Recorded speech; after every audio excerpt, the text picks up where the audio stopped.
મંગલમ ભગવાન વીરો મંગલમ ગૌતમ પ્રભુ મંગલમ સ્થૂલિભદ્રાદ્યા જૈનો ધર્મોસ્તુ મંગલમ. પ્રભુનું પ્રતિબિંબ જોઈને આપણને વીંઝવું અને કેવી બુદ્ધિથી કેવા ભાવથી સેવક બુદ્ધિથી આપણને આ વીંઝણાની પૂજા કરવાની તે ધ્યાન રાખવાનું. અને પ્રભુ કેવા છે, સ્વામી છે અને આપણે સેવક છીએ, તો એવા ભાવથી આપણને વીંઝણાની પૂજા કરવાની. પછી ચામર પૂજા પણ આવે છે, તો એમાં પણ દુહો હોય તો તે બોલવાનું. અને એ નૃત્ય મુદ્રામાં આપણને પૂજા કરવાની હોય છે ચામરની. એવું હોય છે કે પ્રભુ સમક્ષ જે નાચશે, જે નૃત્ય કરશે, તો એને કર્મ નચાવી નહીં શકે એવું હોય છે, કર્મ નિર્જરા થઈ જાય.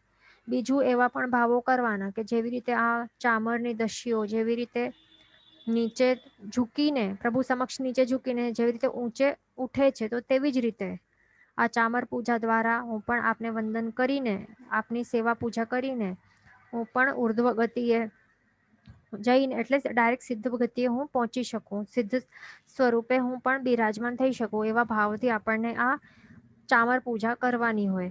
અને એક ચામર પણ લઈ શકાય અને બે ચામર પણ લઈ શકાય, પણ મેન શું છે, ભાવો કરવાના એ જરૂરી છે, ભાવપૂર્વક કરવાનો.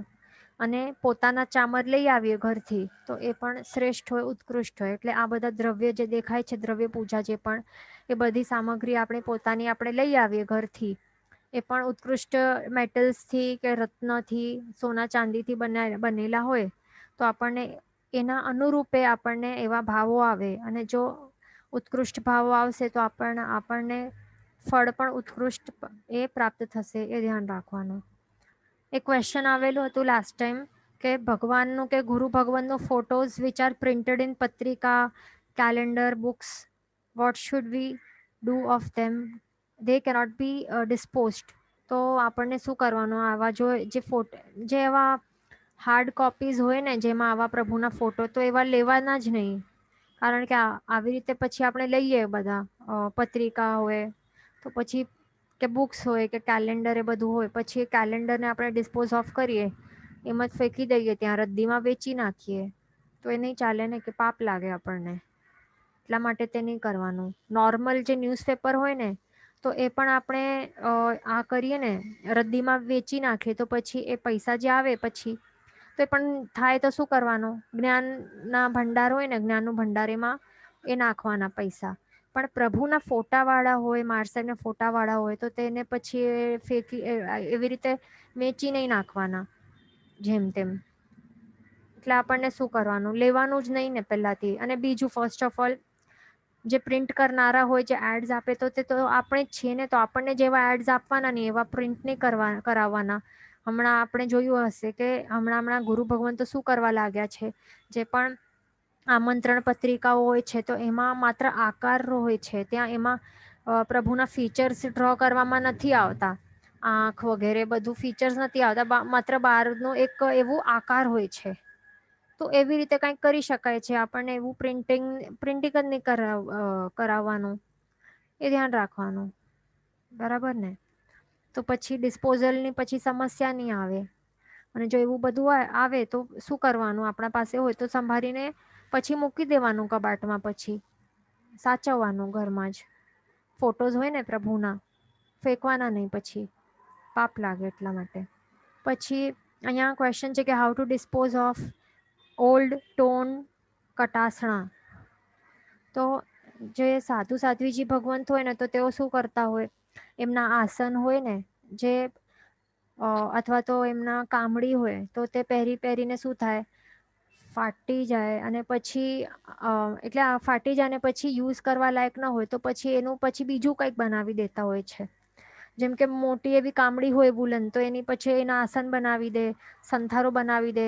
પછી સંથારા માટે પણ ઉપયોગી નહીં રહે, તો આસન માટે પણ ન હોય, તો બીજા કંઈક એવું બનાવી દે કે જે લૂછવાનું હોય ને એમના પાત્ર. તો એવી રીતે આપણે પણ જો કરી શકીએ તો એવી રીતે કરી શકાય. પછી બીજું એક ક્વેશ્ચન હતું કે એક્સપ્લેન અરિહંત એન્ડ સિદ્ધ ભગવંત. તો અરિહંત ભગવાન અને સિદ્ધ ભગવાનમાં ડિફરન્સ શું છે? એમાં અરિહંત ભગવાન શરીરી છે, જેમ કે સિમંદર સ્વામી ભગવાનનું એક્ઝામ્પલ લઈએ, અને આપણે મહાવીર સ્વામીનું એક્ઝામ્પલ લઈએ, જે હમણાં ક્યાં છે, તેઓ સિદ્ધ સ્વરૂપે બિરાજમાન છે ને, તો એ એક્ઝામ્પલ આપણે લઈ લઈએ. તો એમાં હવે બંનેમાં ડિફરન્સ શું છે? સિમંદર સ્વામી ભગવાન તેઓ હમણાં અરિહંત ભગવાન છે અને હમણાં તેઓ વિચરી રહ્યા છીએ. તેમના પાસે શરીર છે, હજી પણ શરીરથી મુક્ત નથી થયા. 4 અઘાતી કર્મો પણ બાકી રહેલા છે એમના પાસે, એમના આત્મા ઉપર.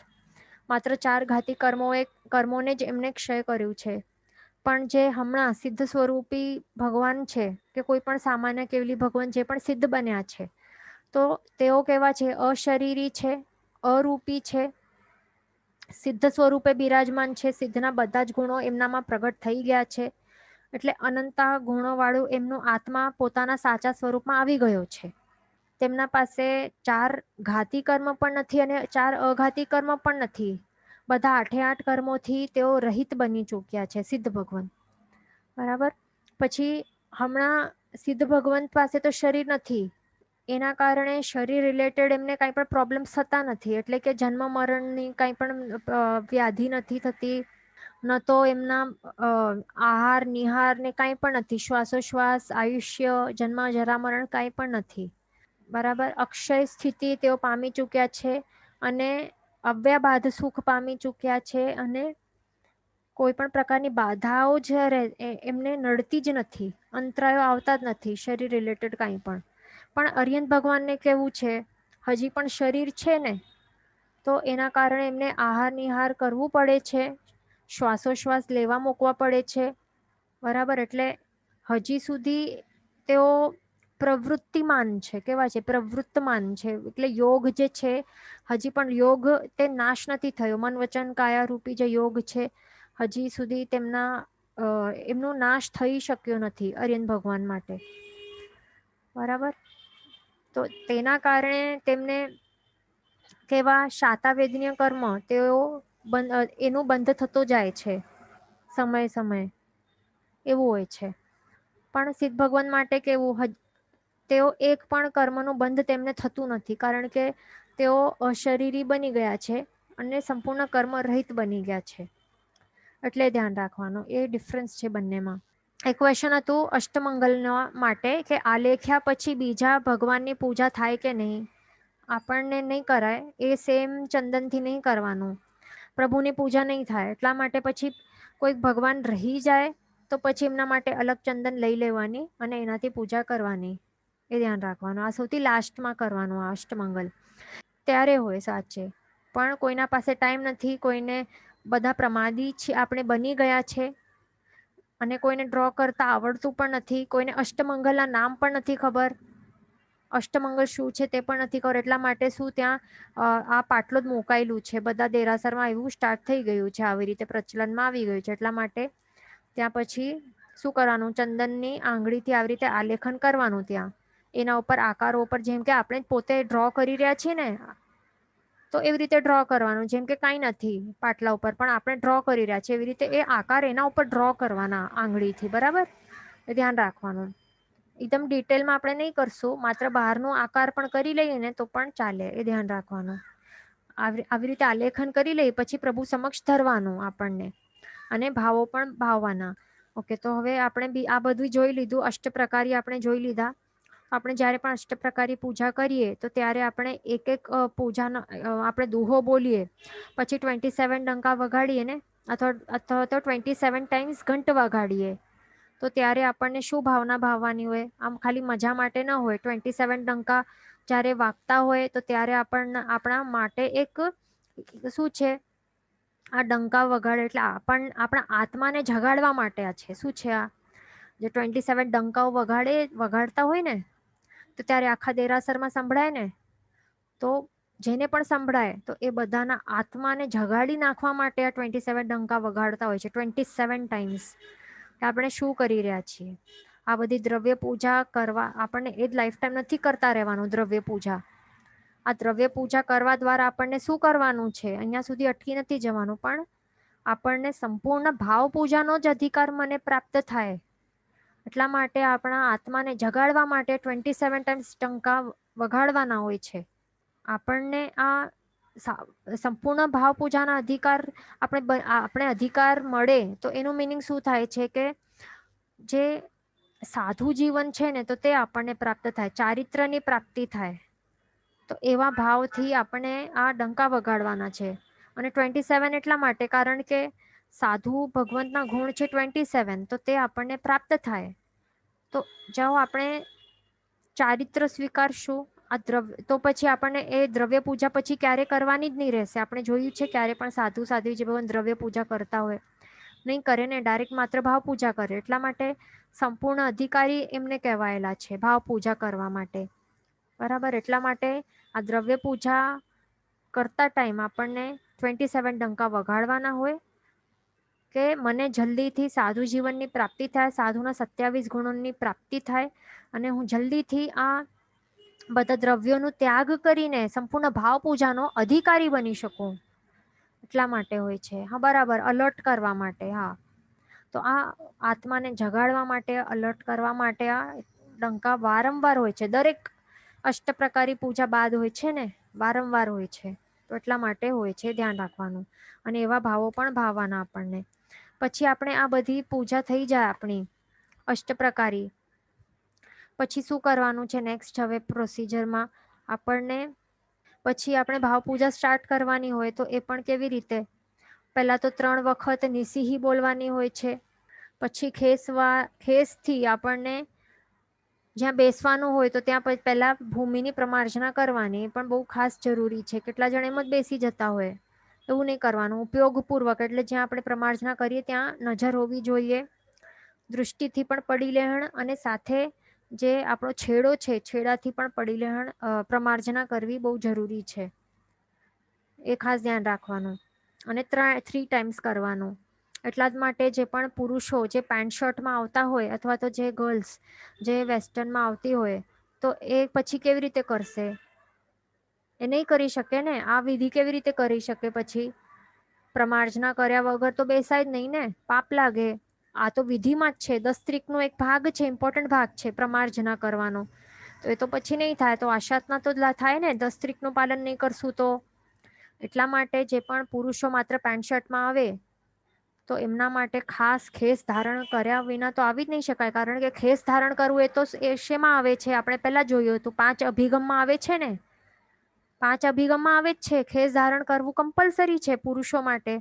તો માત્ર પેન્ટ શર્ટમાં ભલે પેન્ટ શર્ટ પહેરી આવો છો, જીન્સ ટી શર્ટ ભલે પહેરી આવો છો, એના ઉપર ખેસ ધારણ કરીને આવવાનું ને દેરાસરની અંદર પ્રવેશ કરતી વખતે.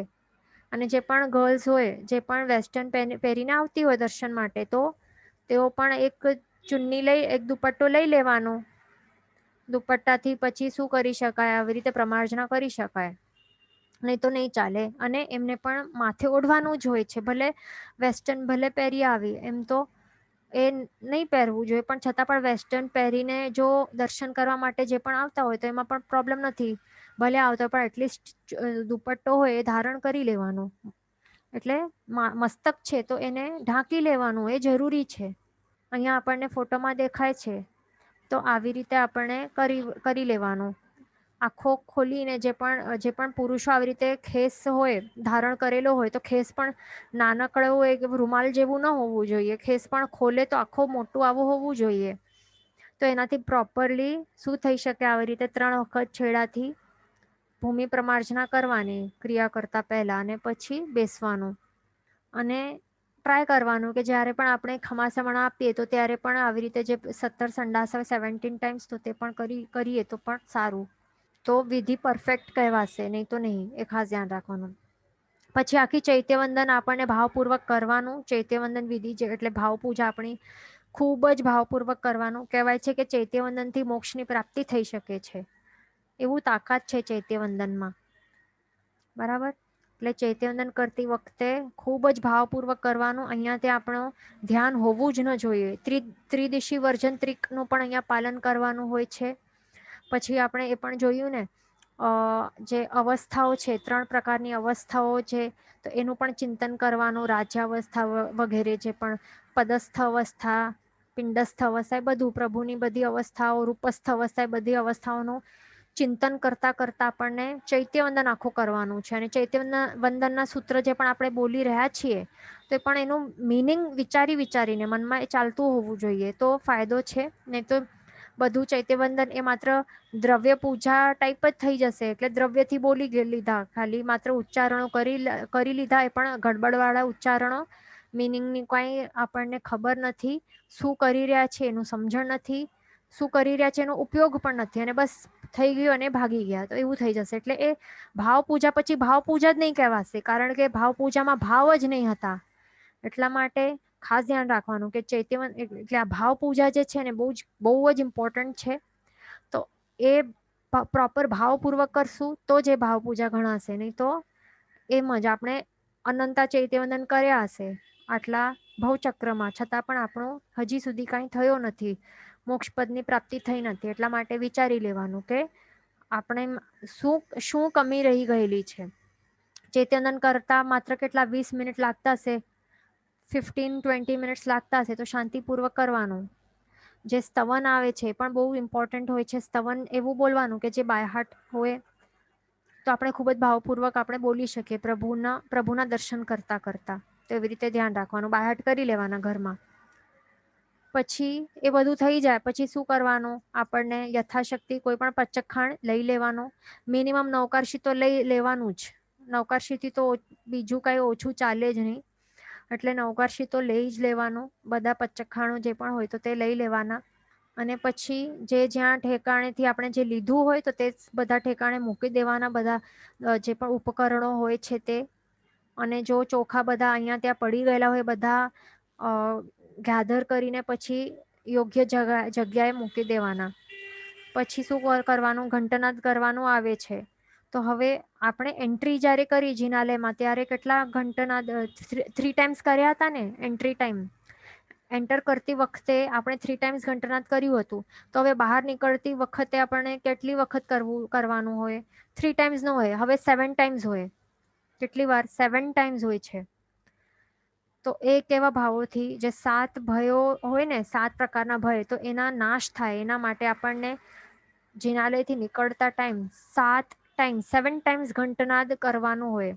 આપણો આનંદ વ્યક્ત કરવા માટે કે આપણે જે પણ આ પૂજા કરી તો એ ખૂબ જ આપણો મનની પ્રસન્નતા, એટલે આપણે મન કેવું પ્રસન્ન થઈ ગયું છે, આપણને ખૂબ જ આનંદ આપણે થયું છે, પ્રભુ આપણને મળ્યા અને આપણને પ્રભુની પૂજા કરવા મળી. એટલા માટે એ આનંદ વ્યક્ત કરવા માટે આપણને 7 ટાઈમ્સ ઘંટનાદ કરવાનું, બરાબર. અને બીજું 7 ભયોનો નાશ કરવા માટે 7 વખત ઘંટનાદ કરવાનું. પછી કેટલાક જણ બહુ જોરથી ઢમઢમ કરીને વગાડતો હોય તો આપણને લાગે કે બધાને ડિસ્ટર્બ થઈ જશે, એટલે બહુ જોરથી પણ નહીં વગાડીએ, થોડુંક ધીમે ધીમે પણ વગાડીએ 7 ટાઈમ્સ તો પણ ચાલે, એ ધ્યાન રાખવાનું. એટલે ઘણા જણ ઘાઈમાં હોય, માત્ર એક વખત ઘંટનાદ કરીને ભાગી જાય, તો એ બધું નહીં કરવાનું. જેટલી વખત આવી રીતે વિધિમાં બતાડેલું છે તો એવી રીતે કરવાનું.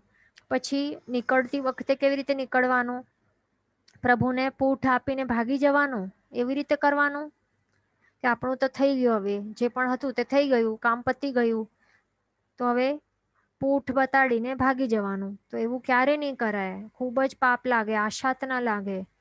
ઊંધા પગે નીકળવાનું હોય છે, ધીમે ધીમે, પાછળ જોતા કે કોઈ જીવ તો આવી જતું નથી ને, પગની નીચે કચડાઈ તો જતું નથી ને, તો એ જોઈને પણ સાથે સાથે પ્રભુને પૂંઠ પણ નહીં આપવાની, એવી રીતે આપણને નીકળવાનું, બરાબર. એ ખાસ ધ્યાન રાખવાનું, કારણ કે પ્રભુ તો 3 લોકના રાજા છે. સાચે કોઈ જો રાજાના દરબારમાં હશું, અને હમણાં તો લેટેસ્ટ મુઘલોનું રાજ હતું ને, અહીંયા ઇન્ડિયામાં કોણ હતા? મુઘલો હતા ને. તો આપણને પણ જો આ મુઘલો, અકબર વગેરે જે પણ હતા, ઔરંગઝેબ કે જે પણ હતા મુઘલો, તો એમના દરબારમાં આપણને જવાનું થાત અને આવી રીતે પછી પૂંઠ બતાડીને નીકળી જાત, તો પછી શું કરે એ લોકો?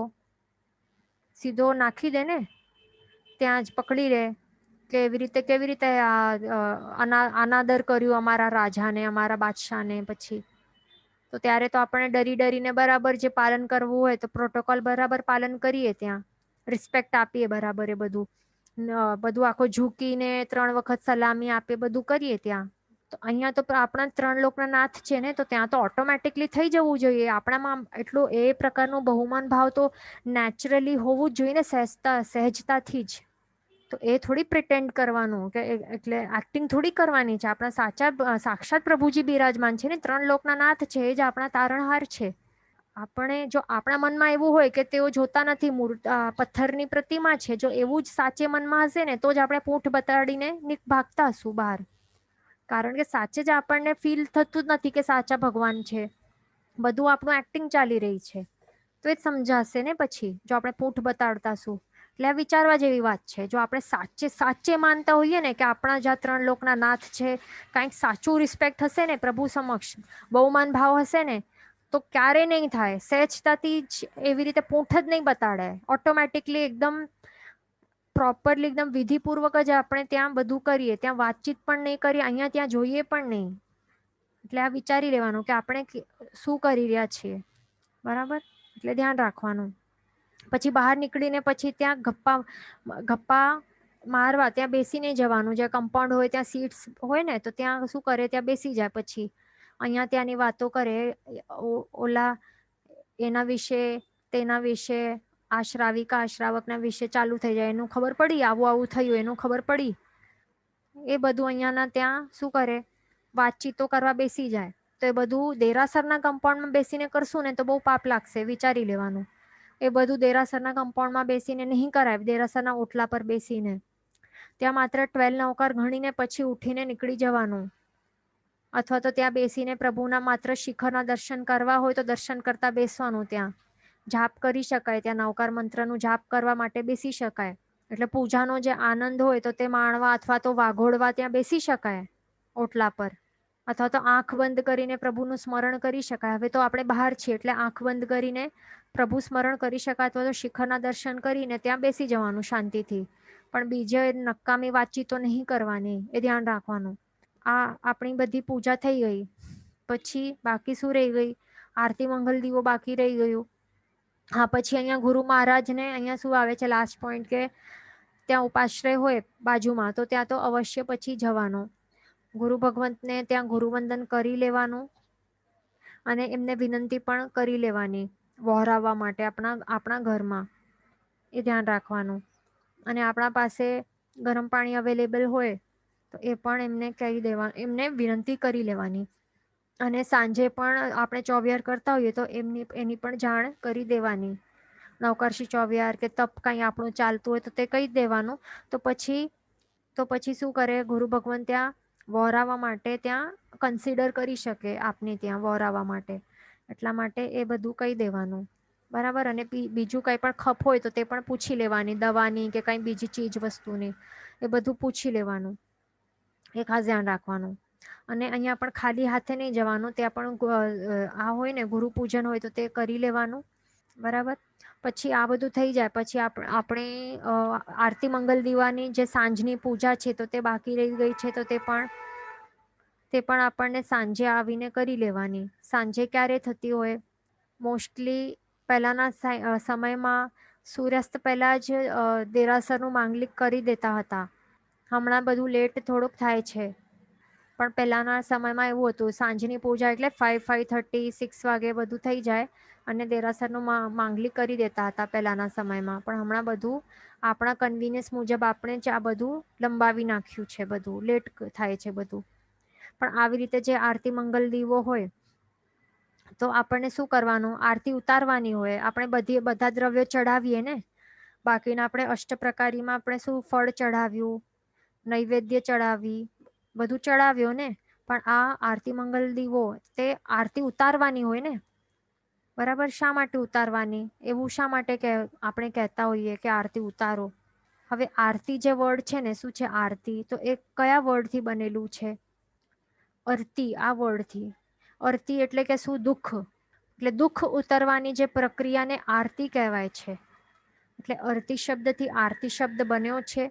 એટલે દુઃખ ઉતારવાની જે પ્રક્રિયા છે તો તેને આરતી કહેવાય છે, બરાબર. અને અહીંયા પણ કેવા ભાવો ભાવવાના હોય છે? આપણને અહીંયા દેખાય છે કે આરતીમાં 5 એવા શું હોય છે, નાના નાના આવી રીતે દીપક હોય છે ને, 5 દીપક આપણને પ્રગટાવવાના હોય છે અહીંયા. કારણ કે જ્ઞાનના પણ 5 પ્રકાર છે ને, મતિ જ્ઞાન, શ્રુત જ્ઞાન, અવધિ જ્ઞાન, મનઃપર્ય જ્ઞાન અને કેવલ જ્ઞાન. આ 5 જ્ઞાન રૂપી પ્રકાશ છે તો તે આપણા આત્મામાં પ્રગટી જાય એવા ભાવથી આપણને આ 5 દીપક અહીંયા પ્રગટાવવાના હોય છે.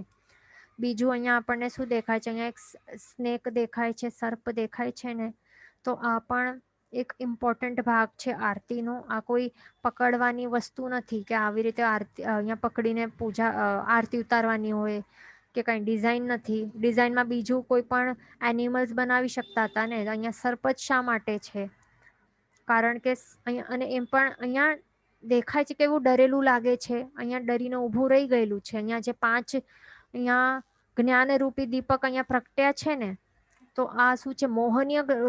મોહનીય કર્મ રૂપિયા સર્પ છે. તો તે અહીંયા આ કેવલ જ્ઞાનથી આ ડરી ગયો છે ને ત્યાં જે અટકી ગયો છે, એ આગળ આવી શકતો નથી. તો તે અહીંયા બતાડે છે.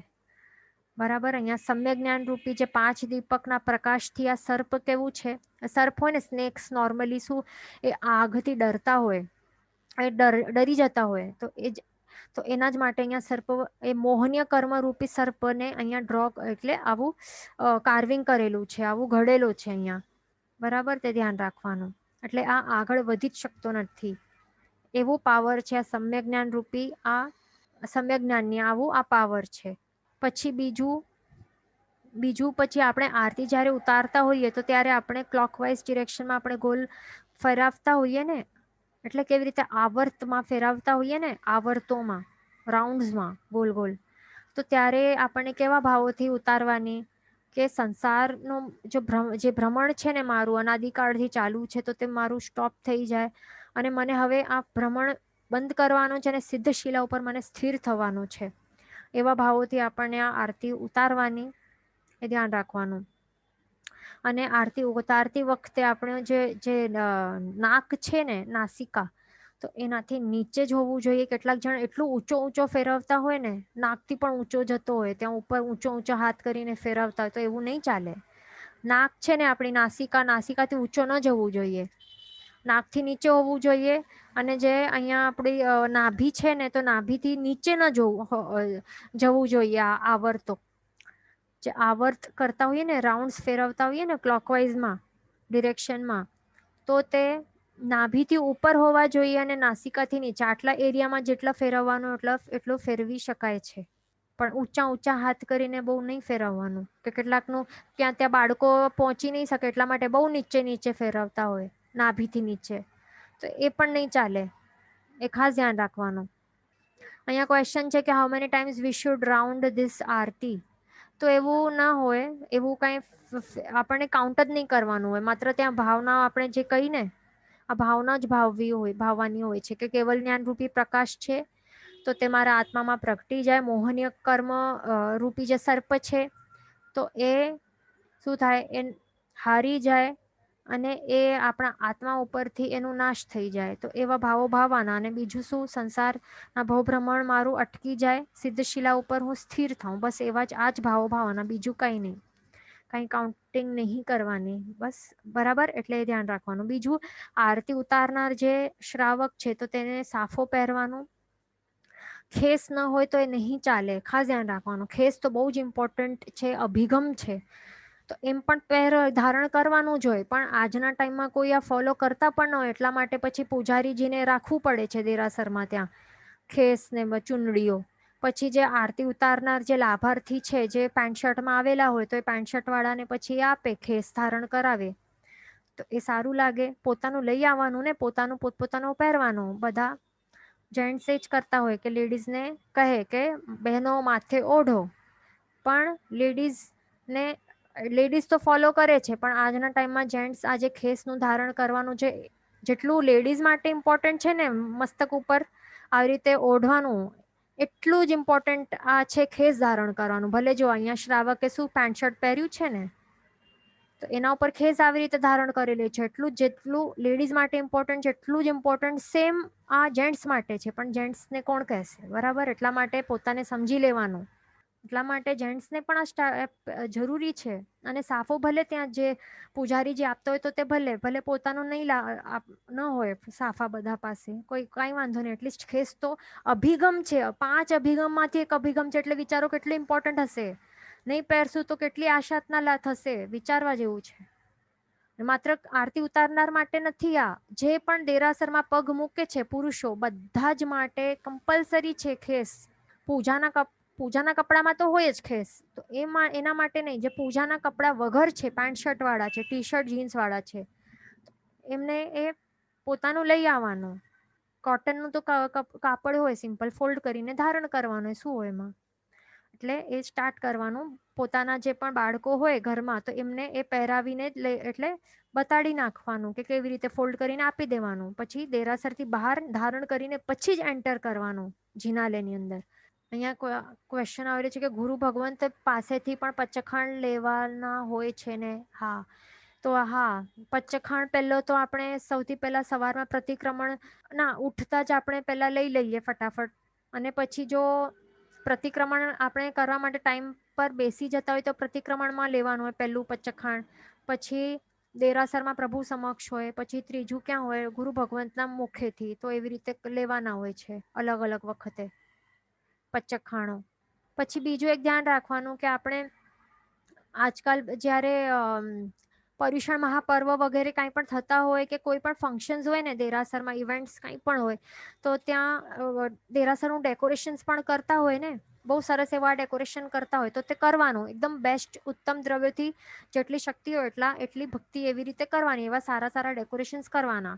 પણ એક એકદમ ધ્યાન રાખવાનું કે હવે શું ધ્યાન રાખવાનું આપણને કે જમીન છે ને, જે દેરાસર જિનાલયની અંદરની જમીન ઉપર કેટલાક શું કરતા હોય, ભગવાનના આવી રીતે રંગોલીઓ બનાવતા હોય, ભગવાનની રંગોલીઓ બનાવતા હોય, તો એ નહીં બનાવવાનું. જમીન ઉપર બનાવાય કે? હવે અહીંયા આપણે માત્ર આરતી દીવા માટે પણ કહેતા હોય કે નાભીથી નીચે ન હોવા જોઈએ. બીજું આપણે પણ સાંભળ્યું હશે કે પ્રભુને આપણે પધરાવીએ ને, તો પ્રભુનું જે સ્થાન છે ને, તો આપણે ઊભા રહીને પૂજા કરીએ તો આપણી જે નાભી હોય ને એનાથી ઉપર પ્રભુને બિરાજમાન કરવું જોઈએ, નહીં તો આશાત ના લાગે. બધું સાંભળ્યું હશે. તો હવે જ્યારે, અને હા, બીજું જ્ઞાનની પુસ્તકો હોય, તો જ્ઞાનની પુસ્તકો હોય તો એ પણ આપણા નાભીથી નીચે આપણને રાખવી ન જોઈએ, જમીન ઉપર પણ નહીં રાખવી જોઈએ. તેને તો શું થાય, કેટલી આશાત ના થાય. તો આજકાલ કેટલા જણ શું કરવા લાગ્યા છે, પ્રભુના આકારો જમીન ઉપર બનાવવા લાગ્યા છે. તો એ કેવી રીતે ચાલે? આ સિમ્પલ લોજિક છે ને, ચાલે જ નહીં ને. કેટલી આશાત ના થાય. આ બિલકુલ ના પાડી દેવાનું જિનાલયમાં, એ અલાવ જ નહીં કરવાનું. બીજું કાંઈ પણ રંગોલી એટલે શું કે એક સુકન માટે એ બનાવતા હોય છે રંગોલી, કંઈક ડેકોરેશન, કંઈક ડિઝાઇન્સ હોય એમાં. એમાં કંઈ ભગવાનની નહીં હોય. ભગવાનનો આકારો થોડી બનાવવાના હોય જમીન ઉપર. ભગવાન તો છે જ ને જિનાલયમાં, સાક્ષાત એની મૂર્તિ ઘડાવેલી જ છે ને, તો બીજા ભગવાન આવી રીતે જમીન ઉપર શા માટે બનાવવાના? લોજિક શું છે એના પાછળ? આપણને આપણી ક્રિએટિવિટીનું પ્રદર્શન કરવું હોય તો એ નહીં કરવાનું. જો આવા કેનવાસ કે કંઈ હોય તો એના ઉપર ડ્રો કરો, પણ જમીન ઉપર નહીં કરવાનું. બધા પગ મૂકીને એ જ લેવલ પર ચાલતા હોય તો ત્યાં કેવી રીતે બનાવાય? પછી બીજા દિવસે બધું પછી કેવી રીતે બધું કાઢે, પછી જમીન ઉપરથી કાજો કાઢે, તો એ બધું કેવી રીતે ચાલે? અને ફેંકે પછી ક્યાં? આ બધી જે પણ રંગોલી જેનાથી પ્રભુનો આકાર બનાવેલા હતા, તો એ પાવડર ક્યાં ફેંકે? પછી સાચવીને રાખે, શું કરતા હશે? એટલા માટે ખાસ ધ્યાન રાખવાનું, બનાવાય જ નહીં પ્રભુના આકારોને. પછી ડિસ્પોઝ કરશું, કેટલું પાપ લાગશે, કેટલી આશાત ના થશે. બિલકુલ નહીં. સાધારણ ડિઝાઇનો બનાવવાની ને, તો એમાં તો ના નથી. અહીંયા જો આવી રીતે જમીન ઉપર અહીંયા જ બનાવ્યા ને અહીંયા સાઈડથી બધા ચાલતા જાય, ત્યાં કેટલાકના પગ પણ લાગી જાય. શું શું કરતા હોય, નહીં ચાલે. પછી બીજો ક્વેશ્ચન એવી રીતે આવી શકશે આપને, તો પછી પાર્ટ ઉપર ચાલે. કેટલાક જણ શું કરે, ત્યાં પાર્ટ મૂકે વચમાં અને પાર્ટ ઉપર પછી ચાલશે કે નહીં એવું પૂછે. તો એમાં એ જ થઈ ગયું ને, આપણે જે કહેતા હોઈએ છીએ ને કે પ્રભુના ફોટા, જે પણ પેપર હોય એના ઉપર પ્રભુના ફોટોઝ ન હોવા જોઈએ, પછી એનું ડિસ્પોઝ કરવા માટે પાપ લાગે. તો અહીંયા તો એ થઈ ગયું ને, ભલે પાર્ટ ઉપર કર્યું, પછી એ રંગોલીને હટાવવું પડશે ને, 1 દિવસ 10 દિવસ પછી તો હટાવવું જ પડશે. આકારને બધું મિટાવવું પડશે. તો એ બધું પછી પાપ લાગશે. ના કરતા બીજા કંઈ પણ ડિઝાઇનો બનાવો ને. કરોડો આઈડિયાઝ હોય, આર્ટિસ્ટ પાસે તો કેટલી આઈડિયાઝ હોય, ડિઝાઇનો બધી, કાંઈ પણ ડિઝાઇન બનાવવાની, કોઈ પણ ઉપકરણોની બનાવી શકાય, કાંઈ પણ કરી શકાય. પણ પ્રભુના આકાર છોડીને કરો ને, કાંઈ પણ કરો. પાર્શ્વનાથ ભગવાનના કલ્યાણક હોય તો પાર્શ્વનાથ ભગવાનનું બધું ત્યાં ફોટો બનાવે, દીક્ષા સ્વીકારતો હોય તો એ બધું નહીં કરવાનું. આજકાલ એ બધું સ્ટાર્ટ થઈ ગયું છે, એટલે ખાસ અવોઇડ કરવાનું. ગુરુ ભગવંતો હોય, ગુરુ ભગવંતોના પણ અવોઇડ કરવાય બધું બનાવવાના ચિત્રો આવી રીતે રંગોલીઓમાં. જો કરવા હોય તો શું કરવાનું, કેનવાસ ઉપર પેઇન્ટિંગ કરવાની, તો પછી એ પડ્યો હશે ને, પછી ડિસ્પોઝ ઓફ નહીં થશે. એ બધું થોડોક વિચારીને કરવાનું, બરાબર. થોડીક પણ આશાત ના થઈ જશે ને તો આપણા ભાવો બહુ ખરાબ થઈ જશે. એટલા માટે આપણે કહીએ છીએ.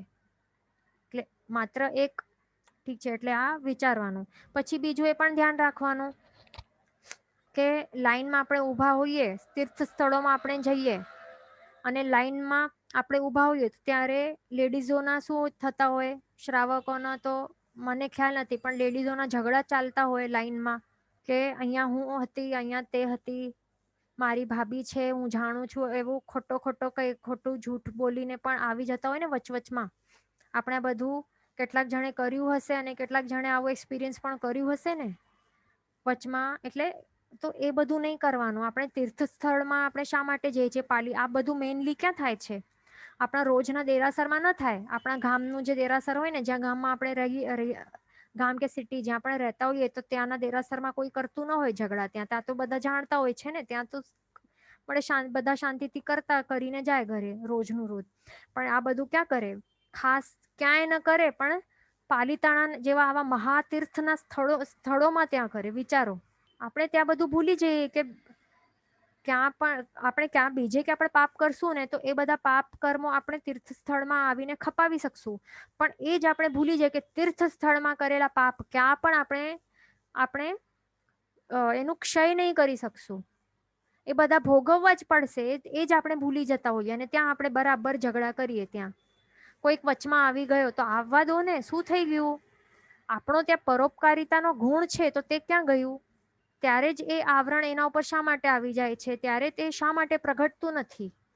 ત્યારે તો આપણા મેન આપણું લક્ષ્ય એ જ છે ને લાઈફનું, કે આપણા જે ગુણ છે એ જ પ્રગટાવવાના છે ને.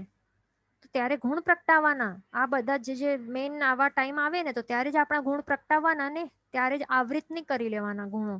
ત્યાં ઝઘડા નહીં કરવાના. પાલીતાણાની ત્યાં લાઈનમાં, શંખેશ્વરની ત્યાં લાઈનમાં ઊભીને ત્યાં જ પ્રભુના જે રંગમંડપ છે એના જ બહાર ઊભા રહીને ત્યાં ચાલુ હોય લેડીઝોનું, જેન્ટ્સનું પણ થતું હશે.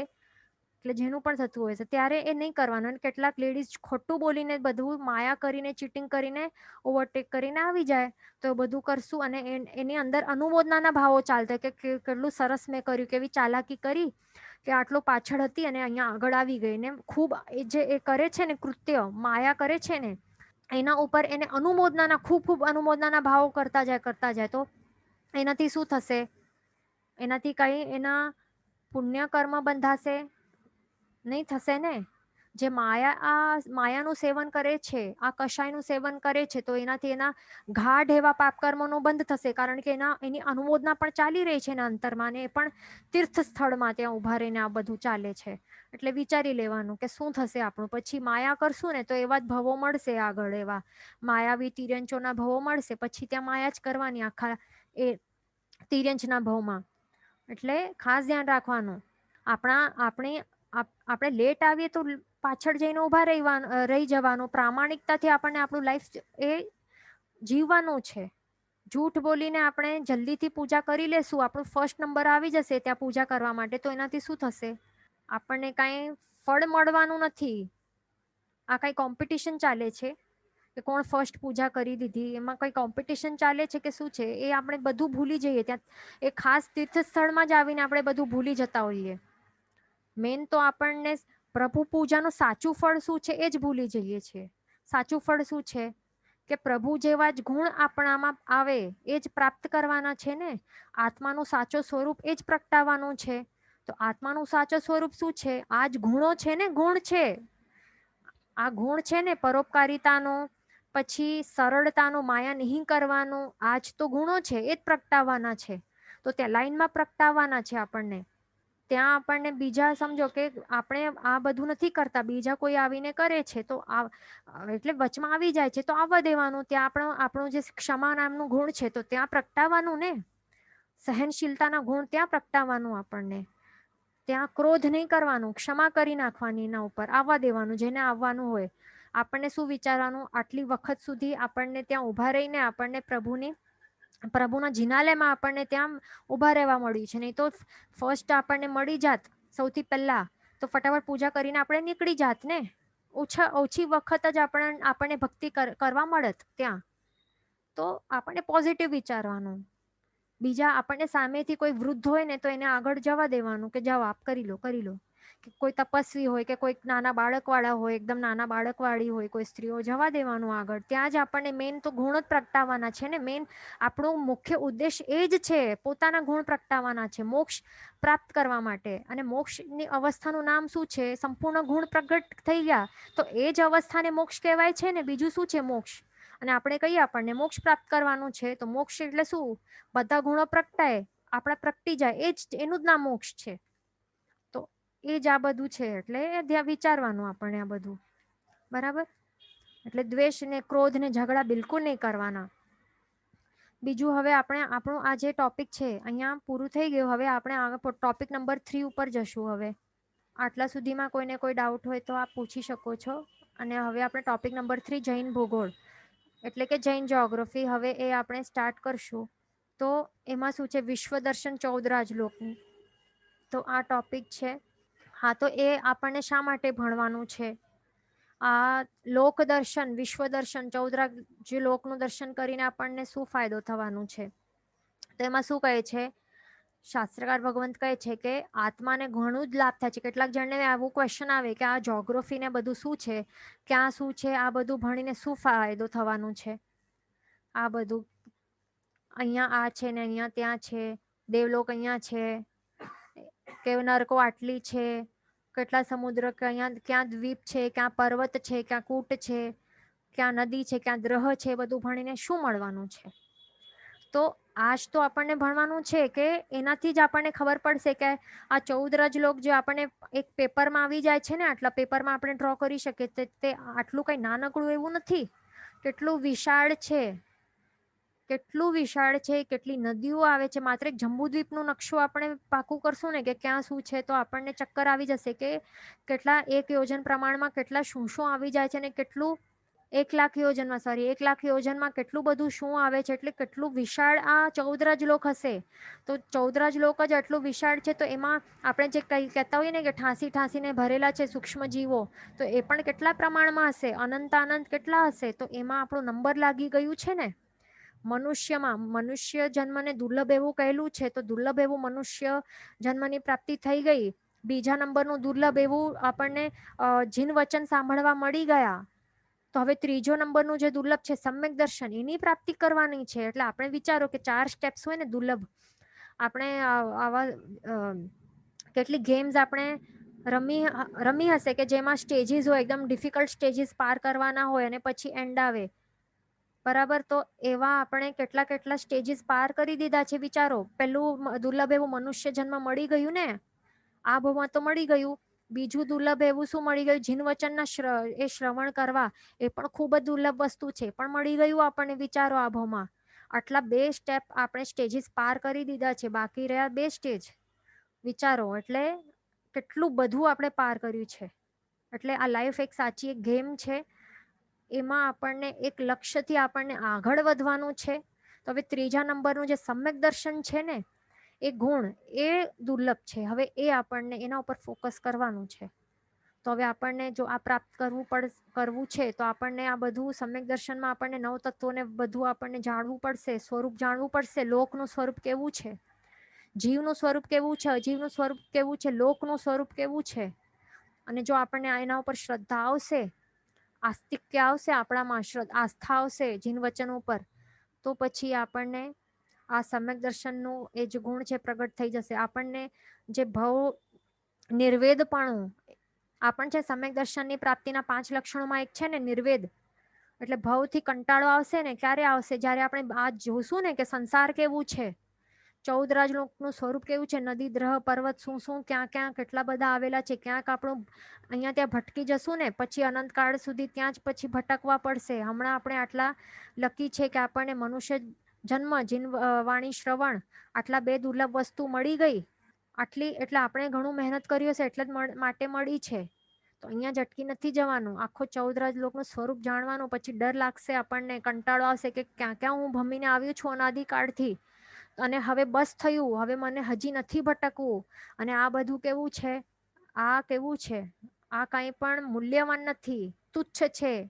જે મોક્ષરૂપી જે સુખ છે, જે સમ્યક દર્શન રૂપી જે રત્ન છે, તે જ અમૂલ્ય છે અને તે જ પ્રાપ્ત કરવા લાયક છે. તો ત્યારે આપણને ખ્યાલ આવશે. એટલા માટે અહીંયા શું બતાડેલું છે કે 14 લોકનું સ્વરૂપ એટલા માટે આપણને ભણવાનું છે, સો દેટ આપણે જ્યારે 12 ભાવનાઓ ભાવશું ને, તો એમાં એક લોક સ્વભાવ નામની પણ ભાવના છે. એ ભાવતા ભાવતા પણ એક શિવ રાજર્ષિ કરીને હતા. કોણ હતા? શિવ રાજર્ષિ કરીને હતા. તેઓ આ લોક સ્વભાવ નામની ભાવના ભાવતા ભાવતા તેમને કેવલ જ્ઞાનની કેવલ જ્ઞાન પ્રગટ થયું હતું અને તેઓ મોક્ષે પ્રાપ્ત એમને કર્યું હતું. એટલા માટે આપણને આ શું લોક સ્વભાવની જે ભાવના છે પણ આપણને ભાવવી જોઈએ. તો એ કેવી રીતે ભાવી શકાશે? જો લોકનું સ્વરૂપ જ ખબર નહીં હશે તો આપણે ભાવના કેવી રીતે ભાવી શકશું? એટલા માટે શાંતિથી બેસીને આપણને ભાવી શકશું. જો આપણે ભણેલું હશે કે અહીંયા આ છે, અસંખ્ય દ્વીપ સમુદ્ર છે, તો અહીંયા મારા જીવે અહીંયા ભવ કર્યા છે અનંતી વાર, અહીંયા હરેક ખૂણે ખાંચરે મેં સૂક્ષ્મ નિગોદ તરીકે, સૂક્ષ્મ સ્થાવર તરીકે મેં જન્મ પામ્યું છે. નરકો છે, અહીંયા નરકોમાં મેં જીવ એટલે કેટલી વખત ગયો હશું, આપણે ગયા હશું. પછી દેવતાપણું પણ મને પ્રાપ્ત થયું હશે. સિદ્ધશિલાની જે ઉપર સિદ્ધ ક્ષેત્ર છે, તો સિદ્ધશિલામાં એક પૃથ્વીકાયનું એક જીવ પણ એના તરીકે પણ મારી ઉત્પત્તિ અનેક વખત થઈ છે, પણ મેં અહીંયા સિદ્ધ સ્વરૂપી હજી સુધી બની શકી નથી. એટલા માટે એ પ્રકારની જે ભાવના હોય છે ને, તો એને શું કહેવાય છે? લોક સ્વભાવ નામની ભાવના. અથવા તો અહીંયા શું કહે બીજું છે, ધર્મ ધ્યાનનો ચોથો પાય સંસ્થાન વિચય. તો એ પણ છે સંસ્થાન વિચય, એટલે એ જ છે જે હમણાં આપણે ભાવના ભાવીને શોર્ટમાં, તો એ જ છે લોક સ્વરૂપની ભાવના ભાવી. તો આવી રીતે ભાવીને પણ આપણને ઘણી જ કર્મ નિર્જરા થાય છે. વિચારો, અને એટલા પ્રમાણમાં કર્મ નિર્જરા થાય છે આવા પ્રકારની ભાવના ભાવીને, તે સીધો કેવલ જ્ઞાન પણ પ્રગટ થઈ જાય છે શિવ રાજર્ષિની જેમ. એટલા માટે આ ખૂબ ઇમ્પોર્ટન્ટ છે આ ટોપિક પણ. એવું નહીં વિચારવાનું કે આમાં શું છે હવે જોગ્રાફીમાં, એમાં શું થશે. તો એ પણ ઇમ્પોર્ટન્ટ છે વૈરાગ્યને ભવ નિર્વેદ પામવા માટે. એ જે સમ્યક દર્શનના જે લક્ષણ છે એ પ્રગટ કરવા માટે બહુ જ ઇમ્પોર્ટન્ટ છે. જીન વચન વિરુદ્ધ બોલાયું હોય તો મિચ્છામિ દુક્કડમ સર્વમંગલ માંગલ્યમ સર્વકલ્યાણ કારણમ પ્રધાનમ સર્વધર્માણમ જૈનમ જયતિ શાસનમ. પ્રણામ.